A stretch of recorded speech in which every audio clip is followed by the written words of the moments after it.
moom nee daa ëmbal kelam moom papaay ndaw si xam ko yaay ndaw si xam ko xam ne ñaar ñi dañoo nekk waa ji tooñ ndaw si ba nangu ne ëmbal na ko ndaw si ëmb xam naa dem ba ci biir gis kenn koo xamante ne situation moo gën a tane ndaw si buux koo ëmb bi transfert de compétence. merci beaucoup kooku ñëw ñaan si ndaw si ci kaw ëmb bi ñu may ko ndaw si ci kaw ëmb bi te ëmb baa ngi feeñ. mu takk ndaw si ci kaw ëmb bi ndaw si wasin ci kaw ëmb bi déedéet parce que mu tos ci kaw. d'accord ndaw si wasin ñu kon nee dund waaye ba léegi ndaw saa ñëw ci waa ji naan ko doom yi sa doom la ci kan. kiñ ko may wala ki moom doom fi mu jëlee transfert bi ki moom doom ji waaye léegi xanaa ki takk ndaw si moom bi mu koy takk xamul woon ne ndaw si daa tolloon diggante. ndaw si daa ñëw jox ko boppam balaa affaire bi di siiw. waaw balaa muy feeñ. waajur yi xamuñu ne daa ëmb ñu peuvent que takk. waajur yi xamuñu ko woon. xamuñu ko woon. parce que nee nañu dañoo sëy 6 mois ndaw si wasin gars yi naan nu mu mën demee nu mu nekkee ak noonu ñu naan ay nu ñu koy waxatee. un précoce. prématuré. un prématuré waaw. da nga koy déglu de. di déglu kay. amoon ngeen ñoom benn xale bu jigéen am nañu presque 4 ans papam xam na ma bu baax yaayam xam na ma bu baax te papam amul loi la sax quoi dañu policier la yaayam aussi mu bëgg ma lool sax mooy génn xale bi bon fan bi doon si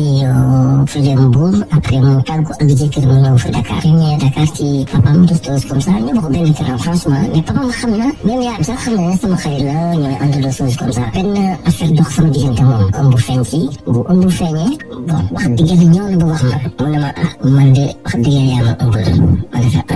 man ko léegi amul problème pour man maa la ëmbal dama boo ñu dem si hôpital comme ça ñu xool la ba si comme ça mu ne ma non amul jarul ñu dem hôpital parce que man xam naa yaa ma ëmbal fu mu toll nii bëgg ma sax sama papa xam na mu demee man ko léegi grave comme man maa la ëmbal moi je suis assumé naa ko amul benn problème moom mu ñibbi seen kër bi mu ñibbi seen kër man ko léegi tel jour nga ñëw ngeen dem hôpital bu ñu ñëwee hôpital ñu xool si ma ne si amul nga ëmb nga tel mois de chose ko man amul benn ma assumé ko léegi mais non bëgguma sama papa xam parce que xam nga sama papa état bi nekk nii dafa xaw feebar bu yëgee loolu affaire bi noonu mu la crise après mu dégg des choses comme ça man mais man ma kii mun ko nëbb sa papa bu xamee man bu ko xamee sa papa sama xarit la amul benn problème donc man damay waxtaan ak moom kilifa la rek man tam kilifa la sama waxtaan sa papa dama koy expliquer rek ne ko lii moo xew sama diggante yow xëy na benn coow benn moment rek coow rek après affaire bi jeex déggul loolu mu dem toog seen kër bon c'est vrai des fois ma woo ko des fois du ma woo ba benn instant ñu ne benn waaye neen da koy takk papam en personne jël na téléphone woo ma papa moo ma ne ma diw man dama bëggoon nga yow fekkee takk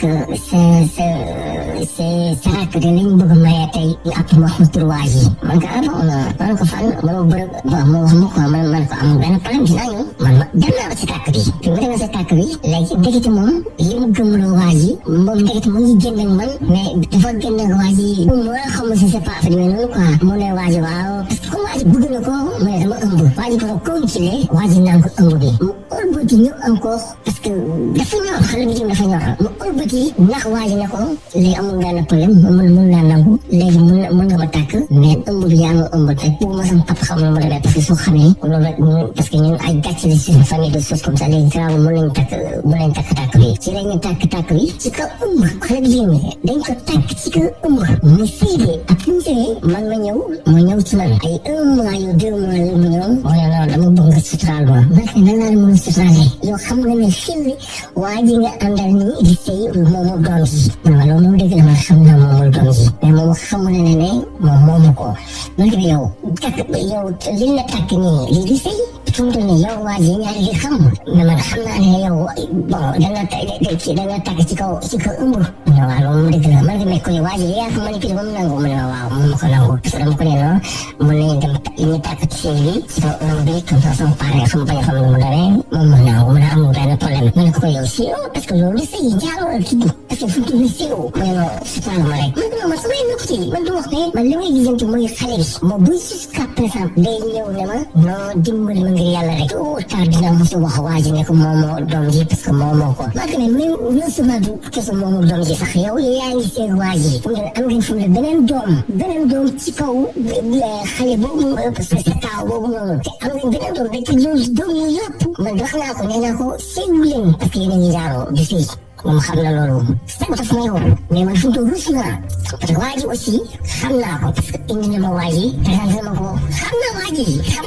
naa ko mais ba léegi man moom naa waa ji ne ko yow doom bi ngay reconnaissance de sa doom imagine ko nag waa ji defal na ko kayit reconnaissance defal na ko kayit installé na chose comme ça defal na ko lépp xale bi doomam la